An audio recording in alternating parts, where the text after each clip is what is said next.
Okay, lights, camera, action. So, Good evening po, Tay. Hi, good evening. Introduce mo po sa sarili mo. Hello, I am Mr. Chiudulo D. Aranti, a 73 years old and from the province of Leyte in the Philippines. I am a second engineer license and I work in merchant mariner ships. I work in the Philippines for 7 years and about 37 years working in different companies abroad. Okay. Okay. So, Tatay, what was your childhood like? Okay. I am a son of a military personnel, enlisted man. I started my first grade or grade 1 here in Manila. We live in Fort William McKinley, and now this military military base named Fort Bonifacio, and I studied for my first grade, that was 1956. Then I was transferred to our province, that was in Carigara, Leyte, until grade 2. Then I was transferred again to Camp Evangelista, Cagayan de Oro City, and I continue my studies there, my grade 3, and continued until I graduated my high school. That was 1966.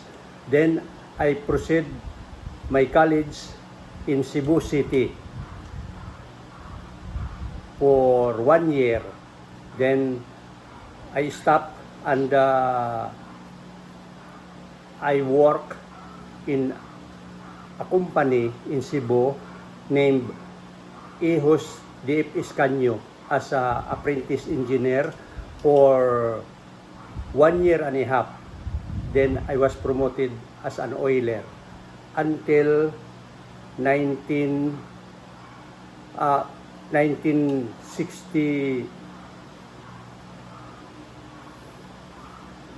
until 1972. But then I take up my port engineering license examination, and luckily, thanks God, I passed. Then in 1973, I applied for overseas to work in a foreign company. That was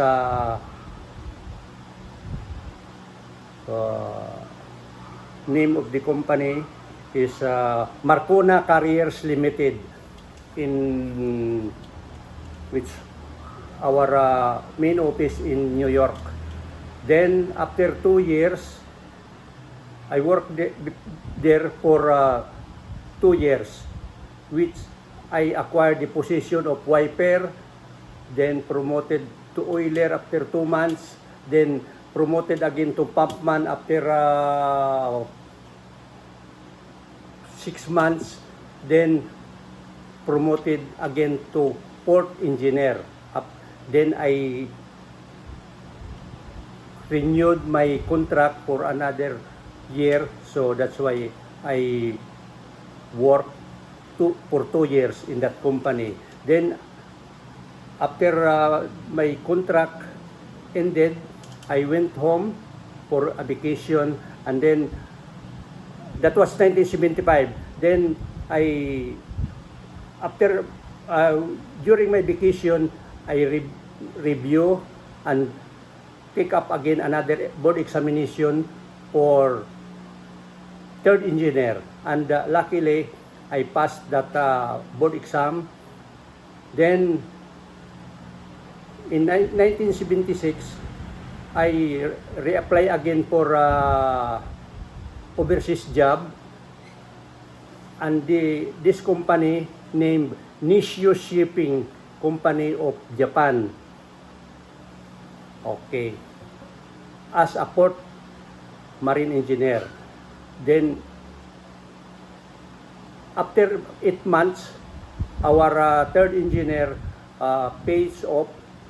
So, I applied for third engineer position, and luckily, I was accepted, and I continue my contract for another 1 year and 2 months. So, but it's very hard. It's very hard for my job at that time, because that company sailing in war zone, because at that time, 1976, Iran and Iraq has a conflict. So we are being reminded by our captain during our fire drill that we must be very careful and pray to God that nothing happened to us. Actually, we load crude oil from Kharg Island, which is occupied by Iran, and then delivered that crude oil to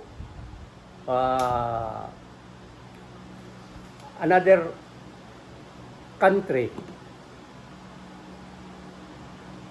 That's why the Iraqi government not happy that we are passing to this Hormuz Strait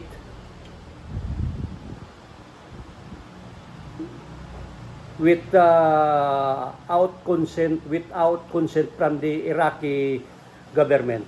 So they are jealous that we are transporting crude oil to another country from Kharg Island, which is owned by Iranian government. So after 9 transport of this crude oil to Yemen, that was mostly the country we delivered the crude oil. 9 trips. Tat, I have a quick question. Oh yes. So this was the 70s, right? No, 1975. Yeah. Okay, was North Yemen and South Yemen still a thing, or were they just one country? Because for a time Yeah. they were divided, right? Yeah, they were divided already. South Yemen, Eden. Eden. Okay, we discharge crude oil to Eden. Okay. Then I continue. Then these 9 trips going to Eden. Yeah, the Iraqi warplanes shoot us with this missile, and this, according to the news we received, that this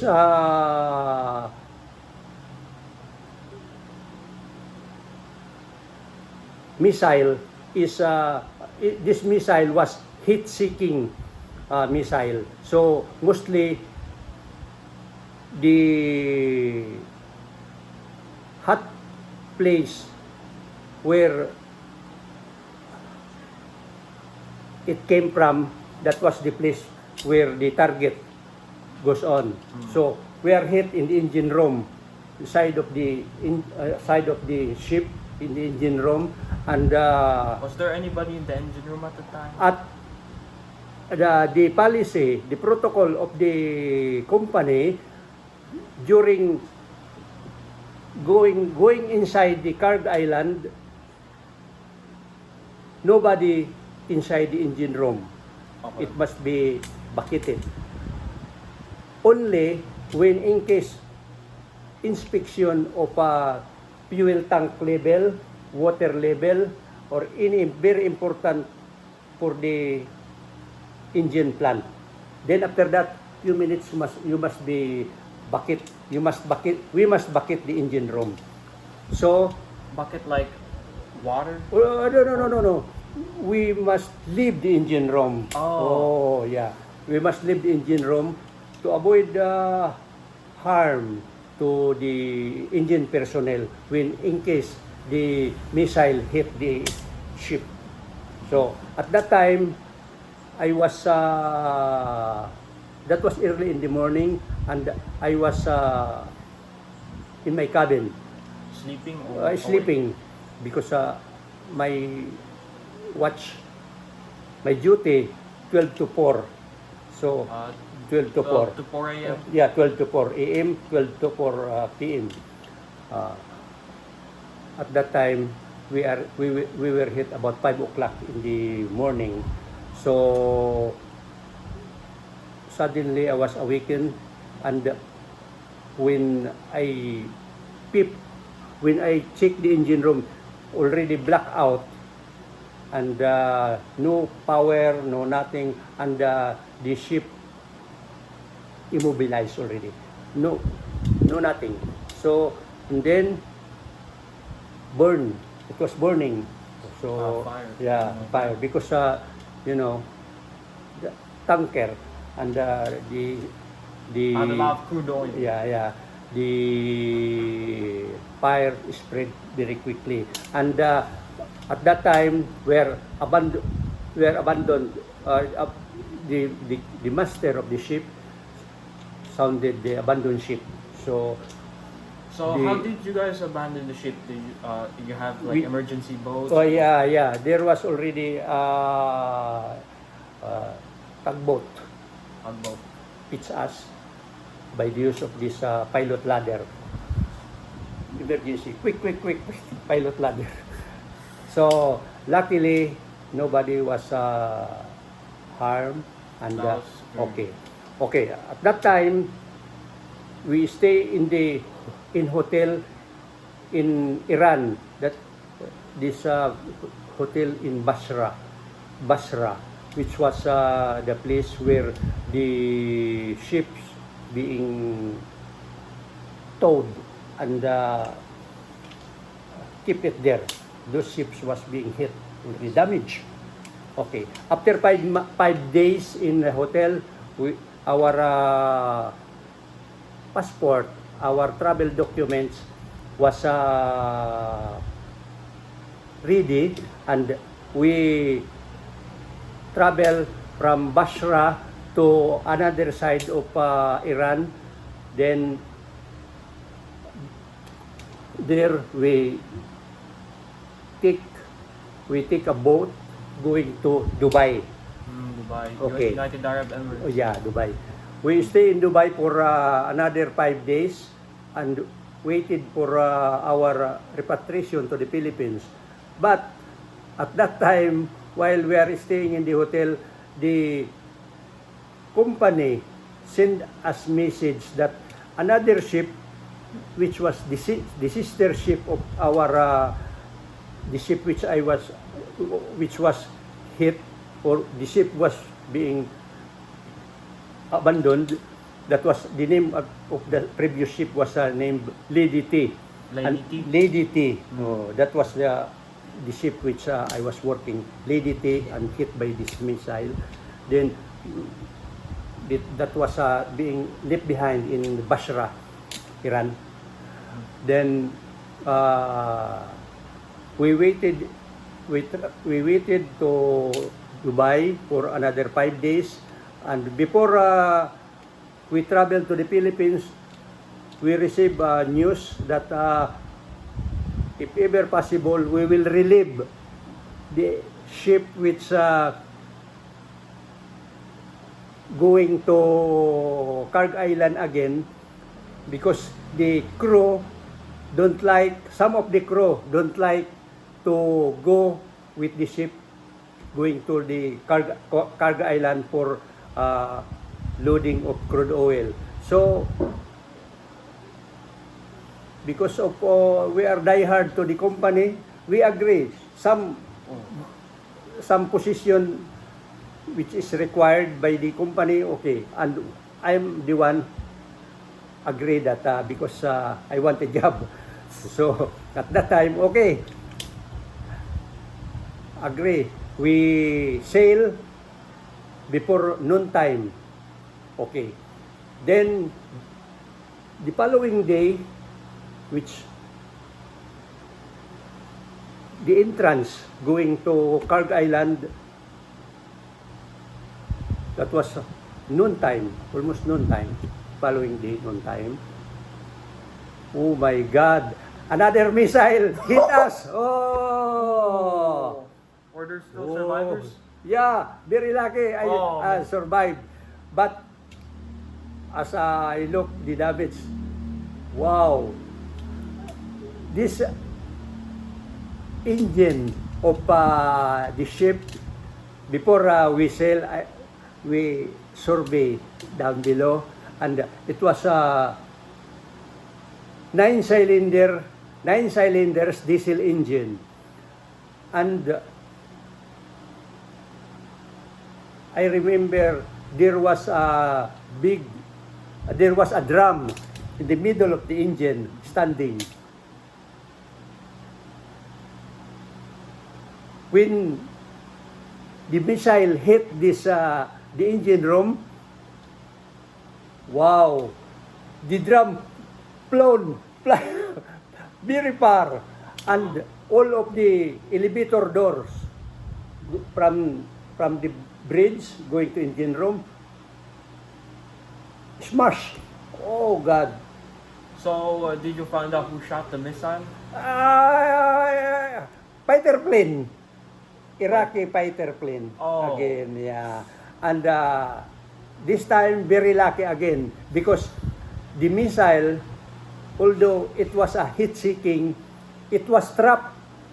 This missile penetrated to the tank which contains water. So, did not give any harm. But the impact, very dangerous. All of the elevator door fly from engine room to the bridge. Oh God. And I remember when we were hit, there was a duty officer, duty engineer at that time, as I remember. And right away we rushed to the engine room. Oh, almost collapsed. Oh yeah, very white. Although Filipino brown color, become white, nervous, very, oh God. So we brought him to the medic and gave immediate medication or anything to give him comfort.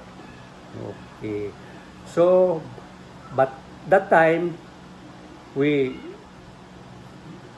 the captain and the second engineer, chief engineer, give briefing already that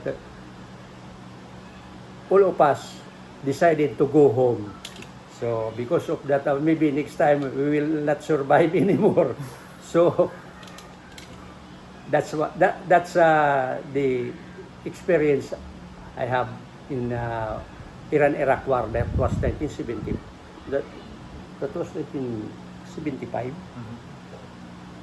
75. Then, after a year, I reapply again.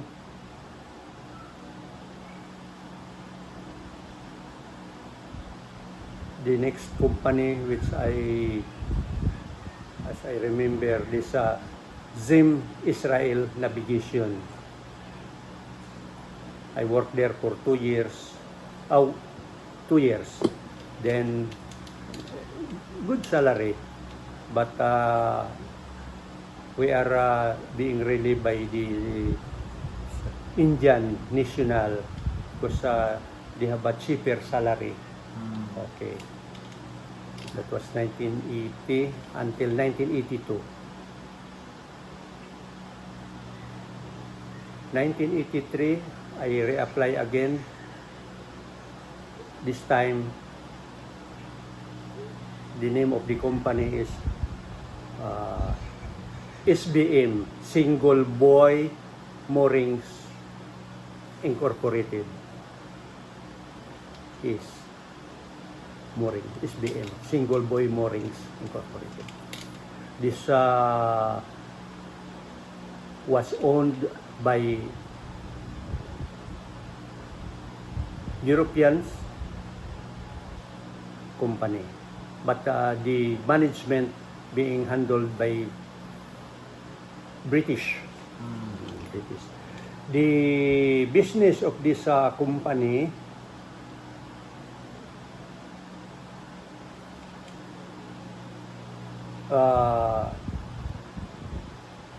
as storage, the crude oil down deep, extracted from the deep of the ocean, being transported to the ship, then the ship processed this crude oil. The separation process, the water, the sand, the gas, was removed. That's why mostly of the oil production facilities in the North Sea having a flare, the gas was being burned to avoid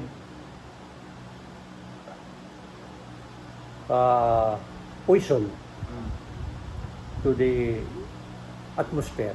So it was being burned.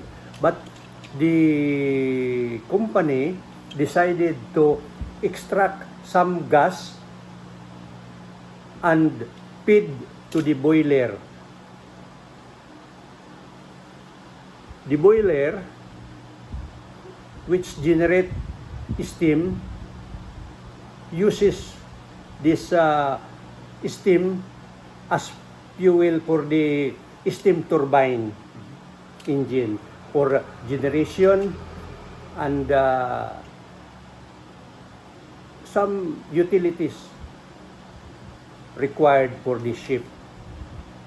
That's why our crude consumption for the boiler minimized. So a big help for the company that we do not use mostly crude oil or bunker fuel. We use gas fuel.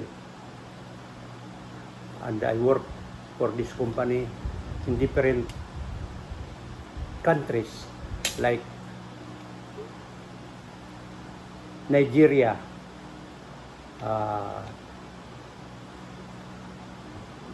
in Calabar, Nigeria, 14 years. Then assigned again I was transferred in Brazil for another 10 years. Then in Thailand, I worked in Thailand for another 10 years also. Then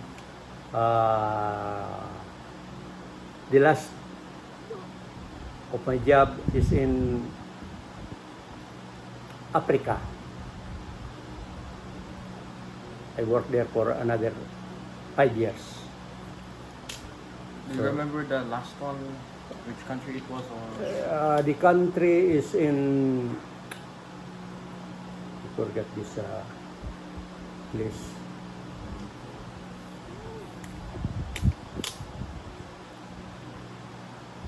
I will look for my map, ha? You know Okay. what? You know. So the African country that Tatay was talking about was Angola. I work here before in Lagos, Nigeria. And then and Tatay worked in Brazil also for a good amount of time, as said earlier. And he worked in Thailand for 10 years also. 10 years also. We just finished looking at the map. So you traveled to all these places because you were a marine engineer. Okay. Okay. So what were the more interesting places that you've been to? Like, how's your experience in some of those countries? What the best country I've been experiencing? Besides In- America. Thailand. Thailand. Nice place is Thailand. And besides that, this Thailander is very polite people, very nice character. Yeah, they're friendly. Very well built character. Yeah, their character is very behaved and nice people. Although they do not much in English, but then we understand each other. Yeah, they have difficulties in English language. Yeah. Okay. And then you said that you've been to Angola for 10 years, right? No, Angola about 5 years only. 5 years. Yeah. Okay. What was the time period? That was 2011 to 2016, 2015. 4 was, years. Yeah. I was And, so young at that time. yeah. They already back. Okay, let's go back to interview. Okay.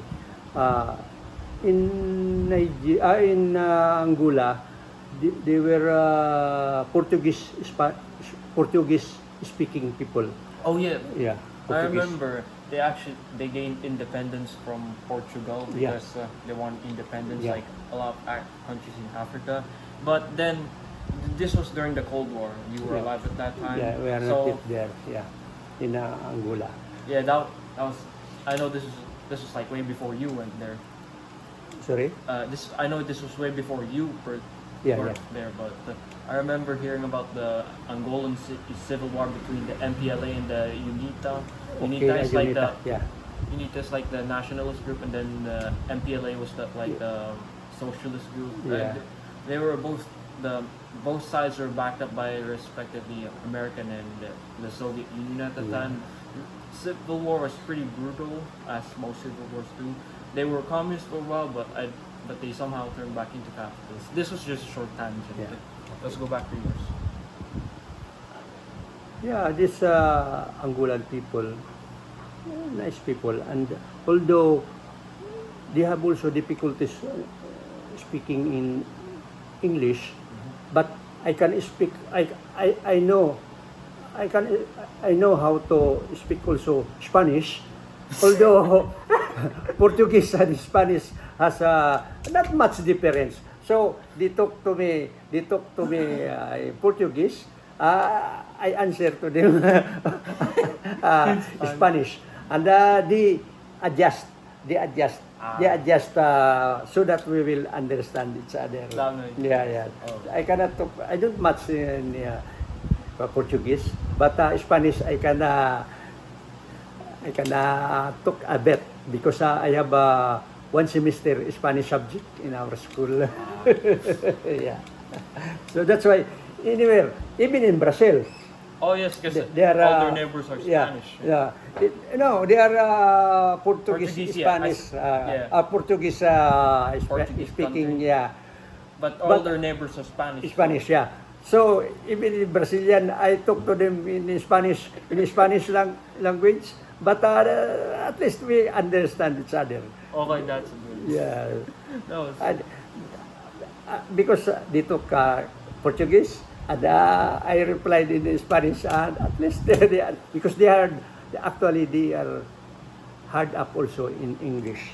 So that's why to understand each other, you must have to find ways how to communicate. They're nice people also. And actually, we Filipinos on board the ship teach them how to operate this steam turbine machineries, because they don't have experience, but they have oil. They have oil in their oil field. They have crude oil. So this business of our company, this Single Buoy Moorings Incorporated, they hired the ship which owned by this SBM. Even in Google, you can check that company. The ship which I work in, let's say, first in Angola, that was Saksi Batok. In Thailand, what ship was that? Forget. In Brazil, what else? In Brazil, I forgot also. But in Nigeria, that was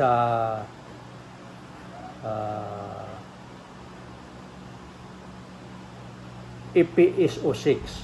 The meaning of EPSO, F, floating, P, production, storage, uploading, EPSO.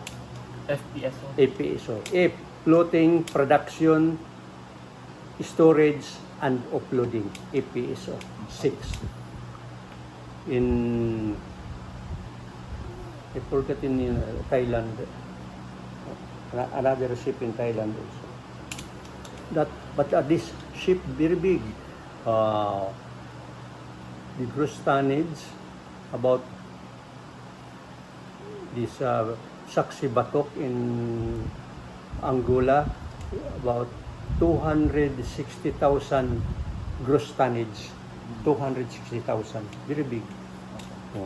But this old ship, and only being repair, dry dock every time. It's every 5 years, every dry dock.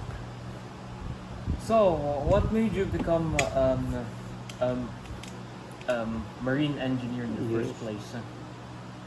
Because a lot of our family in the Arante side and Mejerito side are doing the seafarer as a job. In the beginning, I'm already determined to work on board ship, because the salary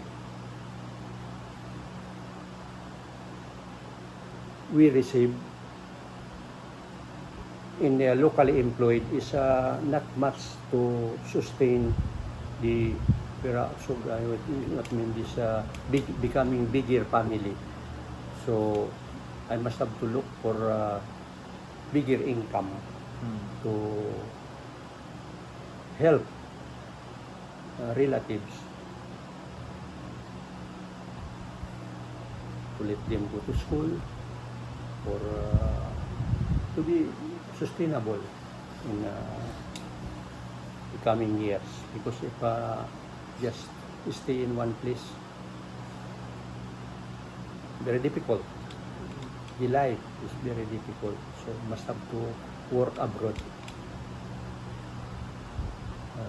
And it helps a lot, although lots of sacrifices, because every time the family will leave behind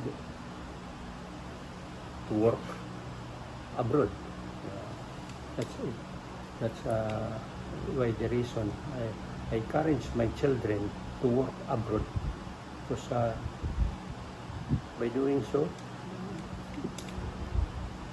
our income will be more better.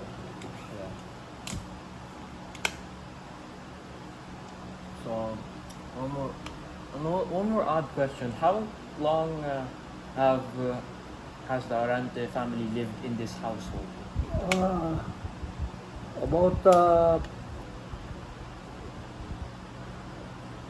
almost 40 years. Yeah, this time. And I'm alone who work. Yeah, with your Nanay Sita together. And, at least, although every time far from the family, at least we're happy and help each other. Avoid those not good for the family. Yeah, vices.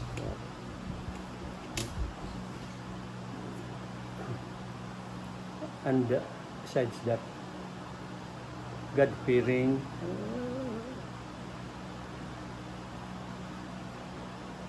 Every time wherever there is a chance, must have to attend Mass every Sunday or pray even in the house to be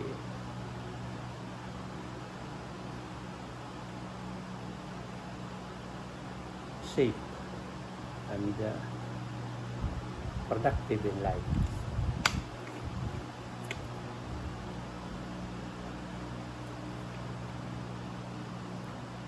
At least all of the children finish college, and during those younger age they behave. What else to ask? That's very important, to finish their education. Or else, nowadays, if you finish your college, your education, it's very hard. You'll be left behind. There's so many countries trying their best also for their children. I remember the Indian nationals, which they wanted to take over my position. So, if they fail, change another Indian. 3 Indian national before being successful to take over my job. Not easy. Because the company also wanted that their employee, the best, if ever possible, no mistakes. And besides that, if you make mistake with your job, accidents happen and cost money when there is an accident. So, And lives. yeah, must be very careful with our job. We must have to love our job to avoid mistakes. That's it. Yeah. That's why when working, must have to pray, and we will not stop learning so that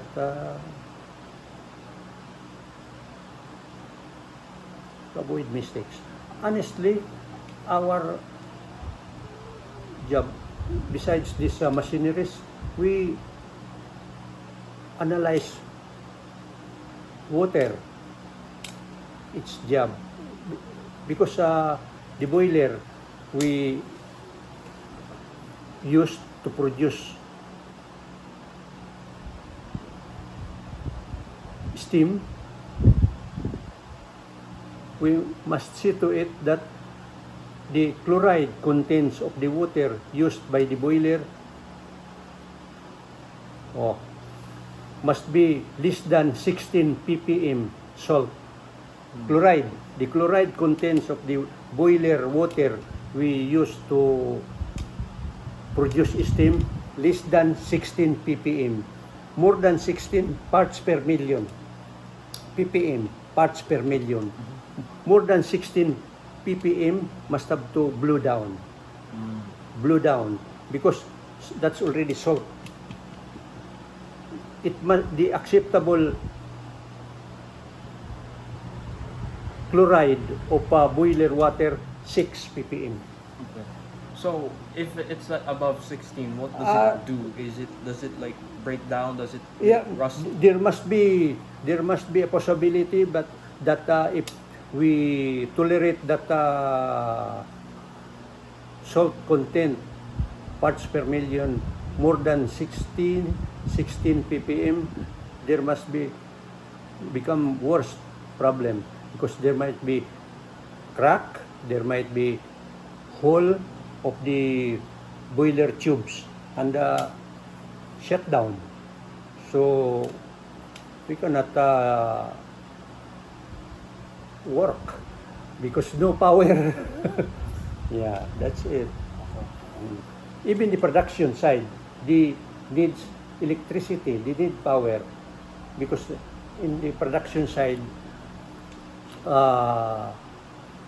what we call this, they have also machineries down there. This we call this for the processing of crude oil. If we don't have power, they will be shut down, and big problem for the company, because the oil companies pay for the crude oil produced by this company, this processing company. The oil they will produce will be sold to another company in abroad. Yeah. That's why we are very careful with this salt content of our boiler, because actually the water which being used by our boilers was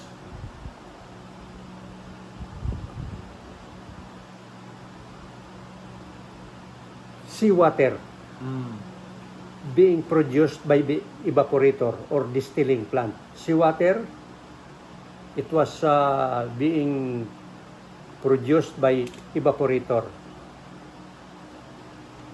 Yeah. The moisture produced by this evaporator that was being stored and that was being used for the boiler purposes. But we must be very careful also that this production of the evaporator or distilling plant from seawater converted to fresh water must be free from salt water content.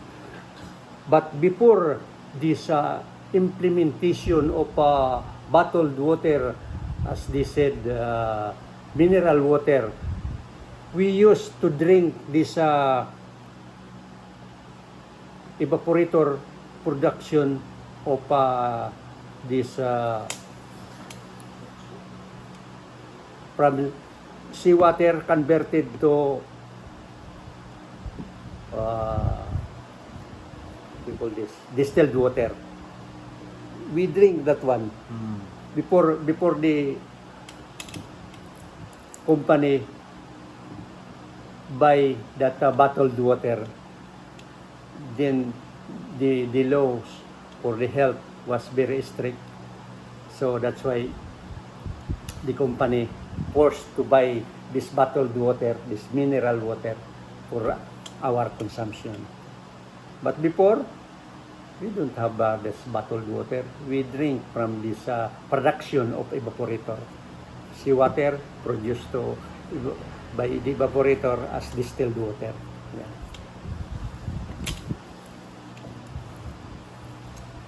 Anything else you want to say, Tatay? No more. And thank you for this interview. At least you can share what the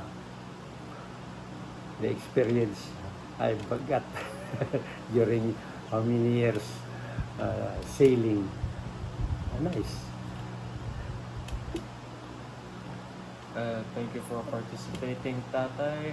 I hope that the people will see this and see the, your experiences as a seafarer Yeah.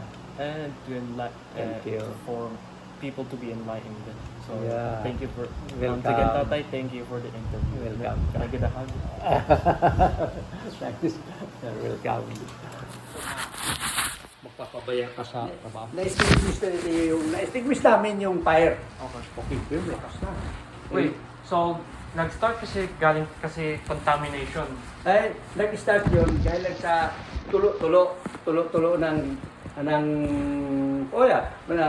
tubig, langis, tumulo Oh, sa hot pipe. Ay, delikado Yun, Oh. sa hot pipe. Hot pipe. Steel pipe yun eh. Steel pipe. Nalaman niyo ba kung sino ang naglalasing namin? O wala naman naglalasing nga. Kundi talagang may tulo-tulo na Tulo-tulo lang. tulo ng oil. Yung oil eh.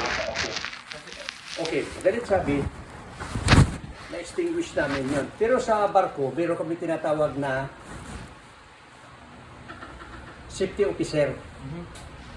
Ang trabaho na ng safety officer, mabait siya. Pero sa tagal-tagal ko na obserbasyon, ang safety officer, hindi maganda na kaibigan. Hindi siya, hello boy, British. Hello boy, hello, ang pangalan mo. So, dito friendly. So paano kayo bumabasa ng may fire extinguisher? Bumalik kayo. Kasi halos lahat na pasilyo o lahat na lugar doon may fire extinguisher eh. EBC, yung mga fire, water, chemical, or ano pa rin nga kuan. Halon ito. Kinakailangan pakitin lahat kasi lason yan eh. Hindi nagaanong applicable yung halon kasi nakakalason nga, kakasupukit. Madali sabi, na-extinguish na. Ito nung safety officer namin, nagka-imbestigahan na kasi tinawag ko rin eh. Kasi ang kuan noon, problema noon, hindi ko na itinawag kasi may cargo operation eh. Kung isa-shut down ko ang planta, may cargo operation, patanungin ako ng kapila o ng officer, Arante, ano nangyari? Bakit shutdown tayo? Sabi mo na, may sunog kasi na gano'n eh. Samantalang, kaya ko naman na i-put out ang fire o para ko ma-extinguish. Ayaw niya, dahil ang kinakailangan sa protocol, kinakailangan magtawag ka ng tulong. O. Kaya siya, nagagalit siya, dahil hindi siya nakapapile, hindi siya naka-aksyon sa panahon na yon. Kinakailangan ko rin i-report na nagkaroon ng kaunting apoy sa makina dahil hindi pwede itago eh, magkaka-investigahan eh. Siya, nagagalit ang safety officer na British dahil wala siyang may susulat. Tatanong siya, nasaan ka? Nasa tulugan ako eh. So, yun. Kaya nung magpagkuhan na kami pagkita na kami, sabi niya, boy, yes.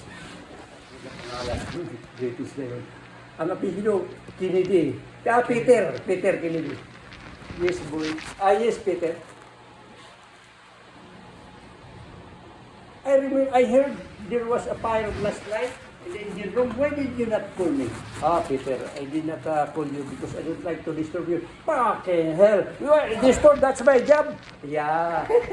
I extinguished already the fire, so you are not needed anymore. Oh God, boy, you must have to respect my job. Fucking hell, why? Yeah, I will not. Kasi pipindutin mo lang, maalarma na eh. Maalarma na buong barko. Pagkatapos shutdown na lahat. Why, lahat na shutdown na. Fucking hell, boy. At saka, that it is not easy to restart the plant. So, sinuha ko papawis na naman yan. Kasi sunog eh.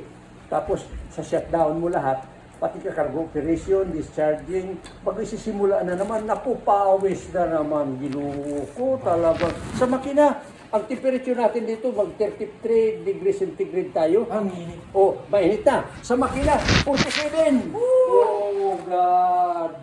Meron kaming aircon sa control room, control room lang. Ang control room na yan, aircon sa control room, hindi raw yan para sa mga duty engineers or ano. That is intended for computer purposes. Palalamigin ang mga computer. Kasi nag-overheat yung mga Oo, kaya raw may aircon. Kasi para sa mga UPS, uninterrupted power supply.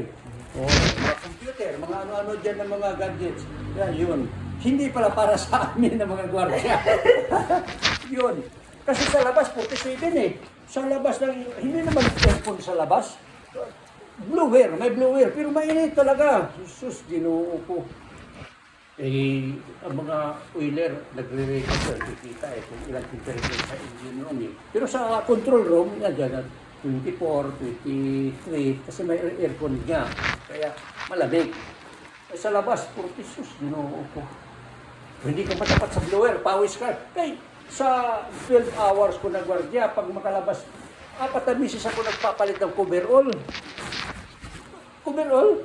4 na bisis yan, oo. Palit, kasi pawis na pawis yan. Pwede nga nila magpalit eh. Eh kaso nga, basa eh. Kaya magpapalit ka. Eh, papalit, pasok mo sa control room, malamig. Eh, dapat magpalit. Kaya ganun yun. Mahirap sa kaya kasi natitubo, hindi sila kuha sa engine department, marine engineering. Hindi. Ano bang ginagawa nila? Ay sa bridge, timon. So, tapos ang kanila yung cargo offload. Cargo offload, sila in charge sila doon sa kargamento. At hindi ka nang hindi ka guys sa makina na talagang pawis ka talaga. Kaya kung in charge sa makina, mainit eh. Kahit ka dito pa nga sa Inter Island, pagdating sa puerto, mainit pa ang makina, naroon na kayo. Yung diesel engine, mainit pa yan, bumukas na kaagad ng cylinder. Ganun. Kaya hindi ko lang pinakuha ng engine department. Kasi alam ko talaga na, mahirap na ako eh. Yung ginagawa ko, ang luha, ang sipon. Ako, totoo yan, sipon, pawis, sus, Ginoo ko. Hirap talaga. Oo, minsan nga, nagpahilot ako sa kasunero namin dahil lang nga sa, sus, Ginoo ko. Mamatay-matay sa init. Kaya ganun yun. Kaya hindi ko sila pinakuha ng, okay, pwede ito mong barko, pero hindi kayo magkakabaw sa makina. Kasi,